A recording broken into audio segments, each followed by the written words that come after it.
आए बीच में से किसी शरारती कुत्ते ने पत्थर मारे, छोड़ दे, ऐसी वर्दियां उतार दे, रिस्क अल्लाह के हाथ में है।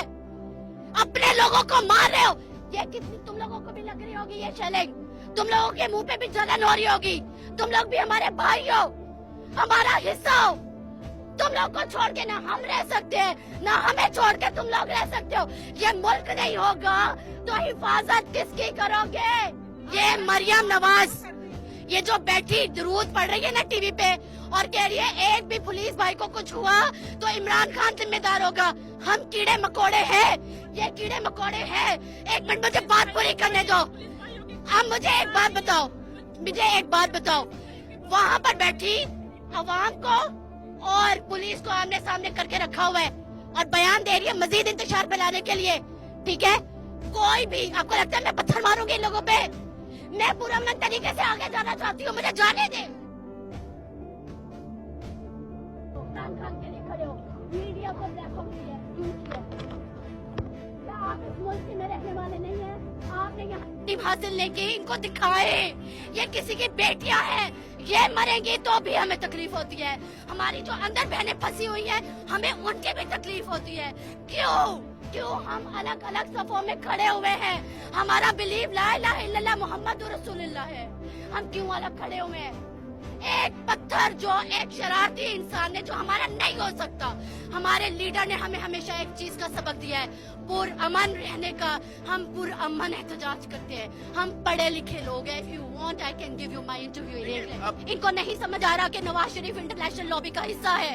इनको नहीं समझ आ रहा कि एक ऐसा बाप जो अपनी बेटी को पूरी दुनिया के सामने खड़ा किया हुआ है, जिसने, इनको क्यों नहीं समझ आ रहा? रिस्क अल्लाह के हाथ में है, छोड़ दे नौकरियां। हमने हमारे बड़ों ने नौकरियां की, टैक्स पे किया और हमने पुलिस अपना पेट काट के हमने फौज पे लगाया। आप इस बात पे बिलीव करते हैं ना कि हमारे मुल्क का 60 या 70% हिस्सा जो है वो हमारा फौज पे लगता है। आज फौज रेंजर्स हमारे खिलाफ खड़ी हुई है, इस पुलिस पे लगता है, तो ये हमारे टैक्स पेयर है, हमारी हिफाजत के लिए खड़े हैं और हमारे ही जानों का हिस्सा है। कैसे कट के अलग खड़े हुए हैं? इनमें मुसीबत आएगी तो हम नहीं रोएंगे, तड़पेंगे या इनके साथ नहीं खड़े होंगे? ये मासूम लोगों पे कैसे शेलिंग कर सकते हैं? पूरी दुनिया का कानून उठा के देख लें, कोई भी इस तरह के तशद्दुद की इजाजत नहीं दे।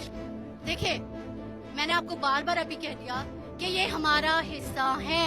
हजारों जख्मी हुए तो हमारे जिगर गोशे हैं। ये कैसे हमारे ऊपर रोड़े फेंक सकते हैं? ये कैसे हमारे ऊपर डंडे चला सकते हैं? कैसे हमारे ऊपर शेलिंग फेंक सकते हैं? इसलिए हमने, हमारे माँ बाप ने अपना पेट काट के इनके लिए 80-70% निकाला था कि ये आज हमारे सामने खड़े हो। हमारा मुल्क बिक चुका है। आपको नहीं पता? ईमानदारी से बताओ, इजराइल अमेरिका के हाथों हमारा पाकिस्तान बिका या नहीं बिका?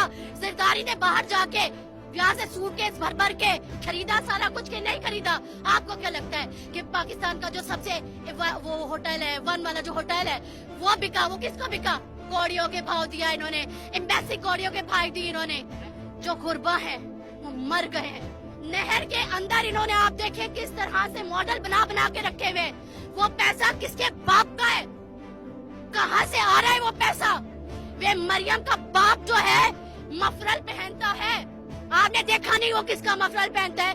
वो मलंग लगता है, पागल लगता है, इतनी गंदी ड्रेसिंग लगती है उसपे। अल्लाह ने तो फिटकार डाली हुई है उसपे। के खान साहब जो है ना, वो एक सच्चे बंदे हैं, ईमानदार इंसान है, तो उनको बिलीव, वो भी ना ईमानदार